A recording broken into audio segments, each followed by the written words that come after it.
আসসালামু আলাইকুম নড়াইলবাসী। আমরা গতকাল খবর পেয়েছি আমাদের একটা নির্বাচন যে কমিশন আছে, আমাদের আগেও তো একটা নির্বাচন কমিশন ছিল, হুদা নির্বাচন কমিশন, রকিব নির্বাচন কমিশন। আমাদের নির্বাচন কমিশনরা দিনের ভোট তারা রাতে করে দিয়েছে। তারা পুলিশকে সাক্ষী রেখে, সেনাবাহিনীকে সাক্ষী রেখে রাতের বেলায় ভোট কেটে নিয়েছে। কবর থেকে এমন শুনেছি মরা মানুষ এসেও ভোট দিয়ে গিয়েছে। আমরা এমনও শুনেছি দাদা দাদি 20 বছর আগে মারা গিয়েছে, উনিও নাকি ভোটের লাইনে এসে ভোট দিয়ে গিয়েছে। এগুলা ছিল হুদা কমিশনের কাজ।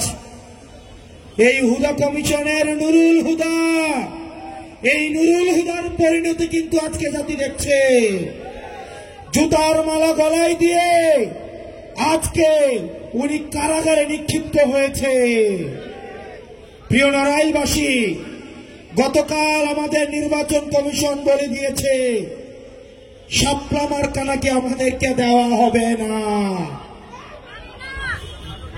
প্রিয় নড়াইলবাসী, আপনারা জেনে থাকবেন তারা মিটিং করেছে আজকে, কিন্তু মিটিং হওয়ার আগে গতকালই তারা ফলাফল জানিয়ে দিয়েছে।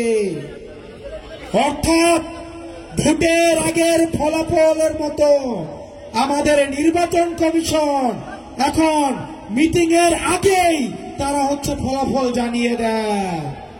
আমরা ধিক্কার জানাই এই নির্বাচন কমিশনের দ্বিচারিতাকে।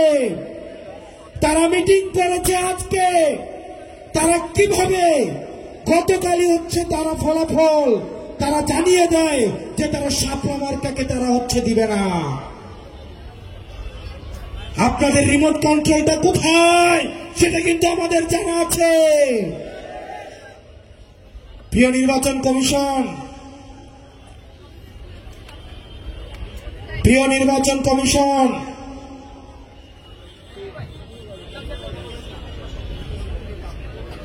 আমরা দেখতাম নির্বাচনের আগে জিএম কাদের যায় ভারতে, এরশাদ যেত ক্যান্টনমেন্টে গলফ খেলতে।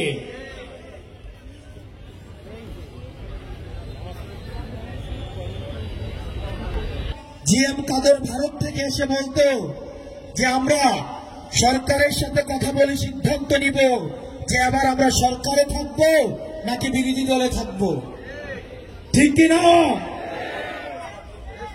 আমাদের কাছে খবর আছে এই নির্বাচন কমিশনের কারা কারা কিছুদিন আগে ক্যান্টনমেন্টে সিএমএইচে ভর্তি ছিলেন।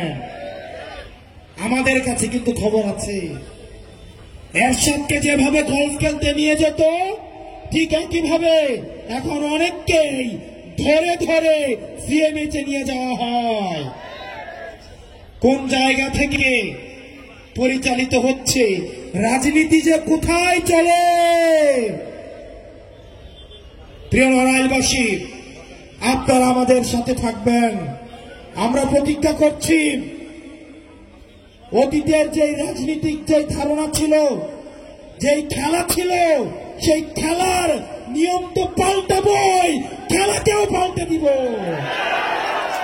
এই রাজনীতিবিদদের জন্য আমরা কঠিন করে অবশ্যই ছাড়বো, অবশ্যই ছাড়বো, অবশ্যই ছাড়বো।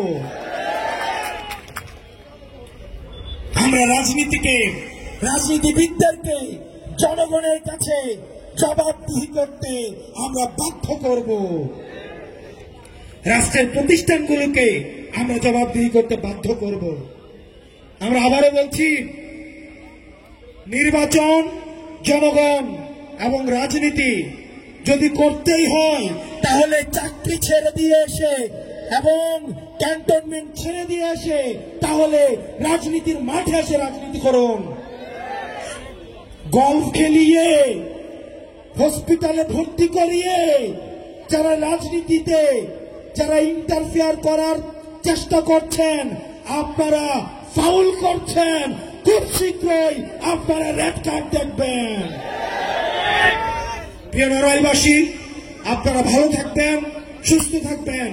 আপনাদের সাথে খুব শীঘ্রই আরো দীর্ঘ লড়াইয়ে আপনাদের সাথে দেখা হচ্ছে।